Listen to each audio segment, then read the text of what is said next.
When I went out to teach, it was the same year I was professed, 1948. I was professed and I took my first vows, and then I was assigned, we were all assigned to schools, and I was assigned to Bridgeport, Connecticut. I had 3rd and 4th grade, and I was there 5 years. And one of my students is here at Fairfield University now. She's a grandmother, but that was 60 years ago when I began. When I first met Sister Julianna, I was very young. I was in the 3rd grade at St. Joseph's School in Bridgeport. And I just remember her as being the sweetest, youngest, nicest, prettiest nun I'd ever seen. And then I got word that they'd like me to go to Puerto Rico. And I really didn't want to. But in those days, you didn't say you didn't want to. So I went to Puerto Rico, and I was very homesick in the beginning. It was out in the country, and there were fields of sugar cane when we looked out of the windows, and I taught in a barn, and there were bats there, but they stayed up during the day, so they didn't bother me. I remember being there maybe about 2 weeks, and we had a paperback dictionary. At that time, when I went to Puerto Rico, I had a 5th grade, and the first half was English-Spanish, and the second half was Spanish-English, but the pages were like 1 to 150, and then 1 to 150. And I was trying to tell them where a word was, and I couldn't say front or back. I didn't know those 2 words. And I stood there, and they were waiting, and I didn't know, and I filled up like, I said, here I am, I'm a teacher, and I don't know the words. And I turned around, and the little boy stuck his head, and he said, "No cry, sister." That's all I needed. But I think from that moment, I understood what it was not to know the words you needed to say.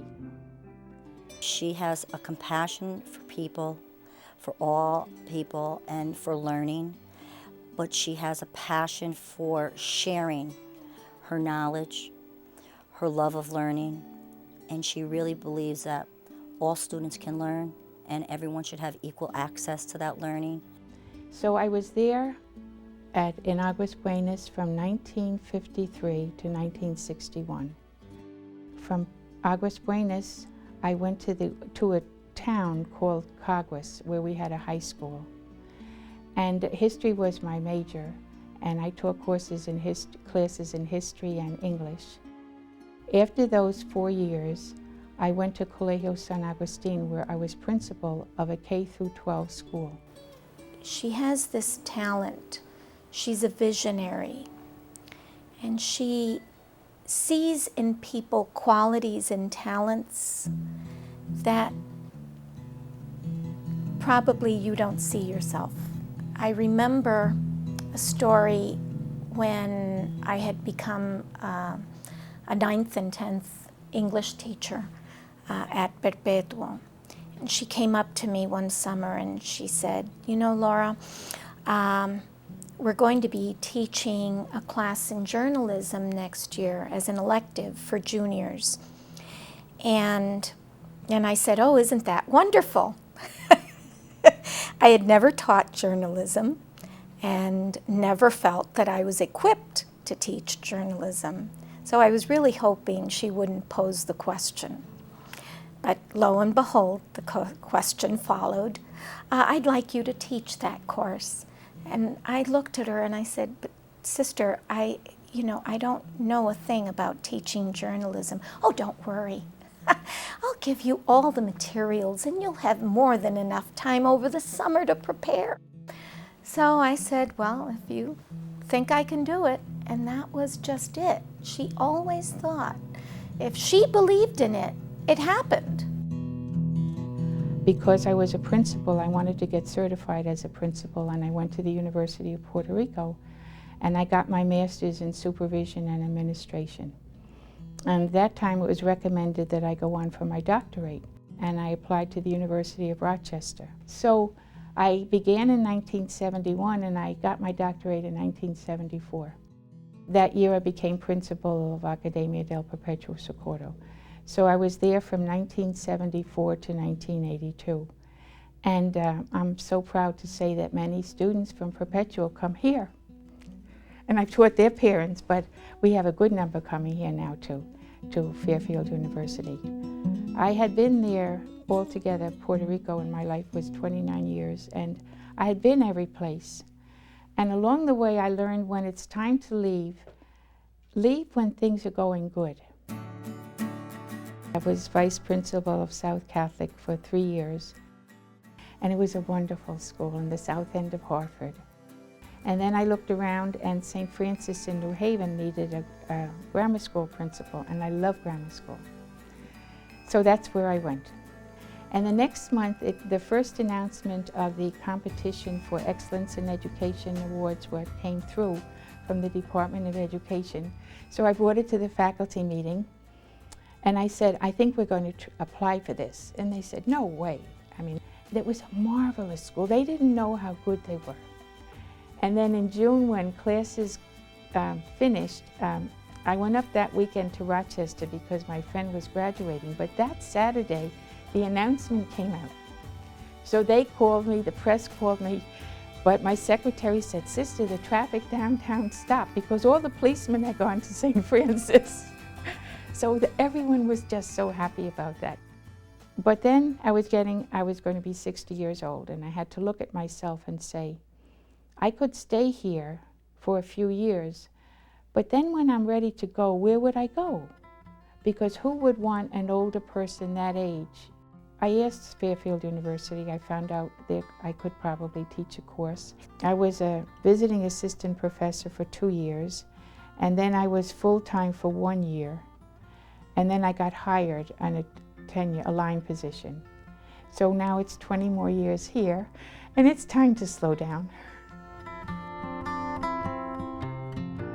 She was just committed to bilingual education, and I was kind of in love with the field myself, and so we developed a special bond. And the more I got to know Sister Julianna, the more I respected her.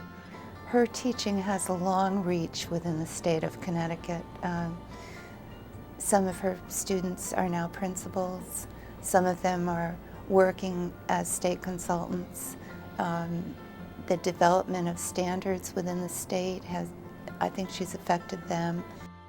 She worked tirelessly to ensure that teachers that were interested in becoming bilingual teachers or ESL, teachers of ESL, well prepared and well equipped with the best teaching practices, with best research to really be able to support our English language learners. So that's a legacy that she's leaving, because she helped prepare so many teachers and prepare well.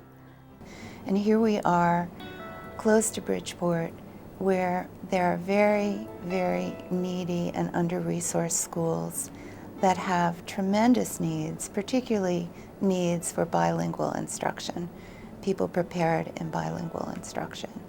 And Sister Poole's program has really answered that need. She not only taught me to be a better human being, but she taught me how to think and reflect in everything I did. And I think that's what Fairfield is all about. And her energy must have resonated from within her spirit, but I love that part of her, and I think I'm going to keep that with me at all times.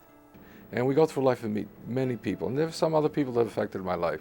But Sister Julianna is one that is on the top list there. Sister Julianna's legacy is going to be a very solid, very, very strong curricula and program that is highly regarded in this part of the state and really all over the state in bilingual and TESOL education. And we're going to miss her. Esto no es un adiós, es un hasta luego. This is not a goodbye, but just see you soon. Sister Julianna, happy retirement. Enjoy the rest of what you can do. I really, really enjoyed your company. And I know on your journey, wherever it takes you, you will always continue to educate, to guide, and whoever comes across your path, They are so fortunate and they are so honored because you will always touch everyone that you meet. Sister Julianna, John Manuel Serrat, in his song, says, Caminante no hay camino, se hace camino al andar. You have paved the way for many educators and many professionals in Puerto Rico as well as abroad. And I feel I'm representing them today in thanking you for this legacy that you have left us. You have paved the way for all of us, and we thank you dearly. And I wish you all the best in your retirement. Just remember, don't forget us, because we would never forget you. Sister Julianna, I want to thank you from the bottom of my heart for being instrumental in bringing Project Bell to Fairfield University. It is because of your undying support and your energy that allowed so many teachers from Bridgeport to become better teachers. I want you to realize that what they bring to the classroom goes to our kids, and our kids will become better citizens and independent people as they mature. And I just want to say thank you so much. Enjoy your retirement, and may God continue to bless you. Sister Julianna, it's been a delight and an honor to be your colleague. And I hope we'll see you back here to visit and to encourage us all in the future. But we'll miss seeing you every day around here. It is with great respect for a woman of patience and wisdom that the President and Board of Trustees of Fairfield University hereby proclaim Sister M. Julianna Poole, Doctor of Laws, honoris causa.